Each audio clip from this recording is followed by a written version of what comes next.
Hey guys, welcome back to the Friday Vlog, where we discuss activity that goes on here with the BuzWeaver channel. That includes things like current events, headlines that are in the news, pop culture, social media, technology, and items of interest that come up during the week that allow us to have a little bit of a dialogue. And of course, you can see the video shorts as well as community posts here on the channel and across new tech as well. Thank you guys, all of you, for your continued support.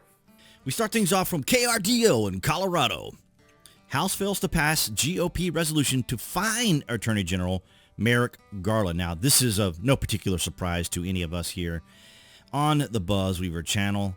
And as we saw on Monday, it was Rep. Luna planning to force vote to hold Garland in inherent contempt for refusal to hand over Biden her tapes.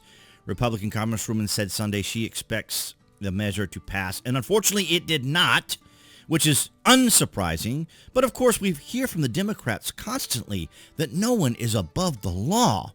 But apparently, when you are the law, as we say here often, the institutions and our culture have been hijacked. When you are the law, well, obviously, it doesn't apply to you, right? There's rules for thee and rules for me, is the way we often see the Democrats do the things that they do, because they weigh and measure the options, right? As I've mentioned here recently to a few commenters, that we have the spirit of the law and we have the letter of the law. And the Democrats weigh and measure the options, how they want to enforce those rules, laws, and policies. The House on Thursday failed to pass a GOP-pushed resolution to fine Attorney General Merrick Garland.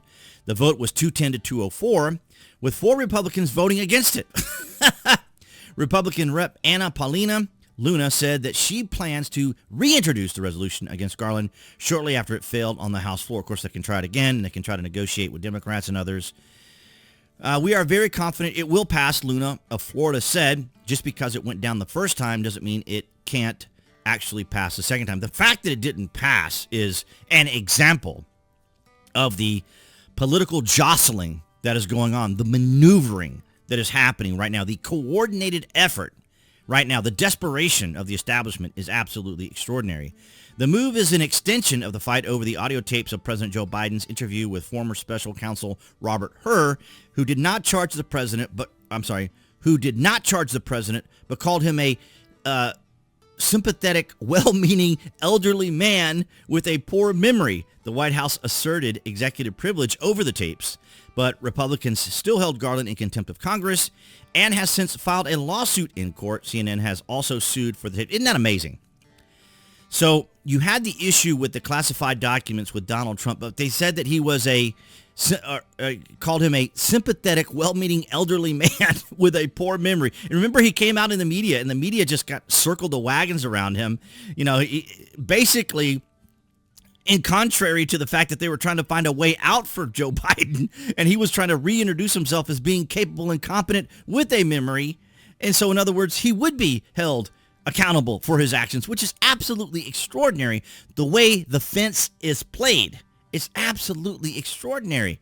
And of course, we have Steve Bannon and Peter Navarro, who had to report to jail for their alleged, they were held in contempt of Congress also. But see, here's the thing. With Steve Bannon, he was in a trap, right?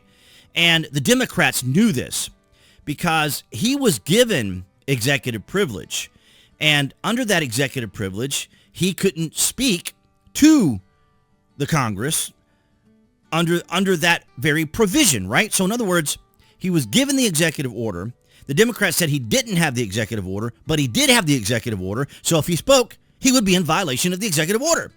And if he didn't speak, he would be in contempt of Congress. So they had him in a trap. They had him absolutely cornered. He had no other options. He had no other resolutions, because even when he decided to come forward, of course, they would say, oh, well, you're in violation of the executive order. So no matter what Bannon did, they were going to go after him. Now, if you guys aren't familiar with Peter Navarro, he's an economist who served in the Trump administration, the first as the deputy assistant to the president and director of short-lived White House National Trade Council. And then here, Navarro has been ordered to turn himself into federal prison in Miami by Tuesday.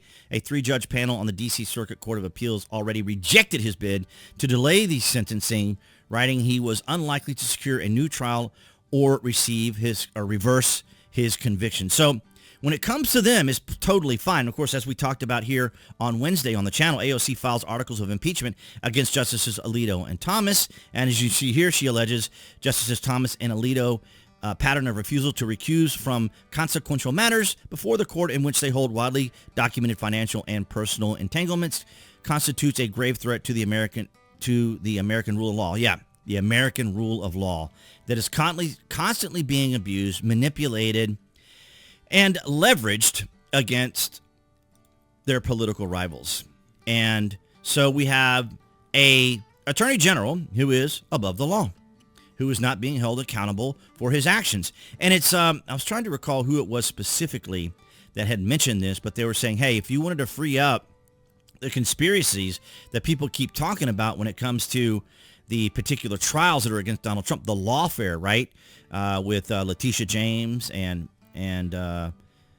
Judge Engoron and Judge Merchan and Alvin Bragg, and here in Atlanta with Fani Willis. They're like, hey, if you just want to clear up all this conspiracy that you keep saying, as I do here on the BuzWeaver channel, that it's lawfare, that it's political persecution, then release the tapes, release the information, release the communications between the various states and the DAs, and we'll clear it up. But they're not going to do it. They're not going to do it because they're in control right now. As we say here on the BuzWeaver channel, the establishment uniparty has hijacked our culture and institutions. They are in control. When they keep screaming democracy, they mean multicultural authoritarian democracy. They want the power. They want the control. It's absolutely extraordinary, is it not? Let me know down in the comments below if you're starting to see this unfold the way it is, and whether or not you will even see Joe Biden make it to the presidency the way things are going. So it's just a fascinating 2024, as we have always talked about here on the channel. It's going to be a very wild ride, but that's what I had for you guys this Friday. All right, guys, so that's going to wrap it up for this Friday vlog. Thank you for the likes, the shares, and the comments. Below the video, you can find the various social media links that I belong to, so I would encourage you guys to follow me there. And, of course, if you're looking for a VPN, I got Trust Zone right there, as well as if you are an Amazon Prime member and order frequently from Amazon, the links down below are a landing page that help out the channel. Get a little bit of a commission there, so all of your guys' help is greatly appreciated. But, of course, the likes, the shares, and the comments do help out the channel, and that's across all the different platforms that you watch the BuzWeaver channel on. So I want to thank all of you guys for your continued support and appearing there on the screen for those of you here on YouTube. That would be the channel icon. Appearing there, you can click on that to subscribe, as well as to select notifications. That way you know when there's content here on the channel. And I'll see all you guys behind the Galaxy phone camera next week.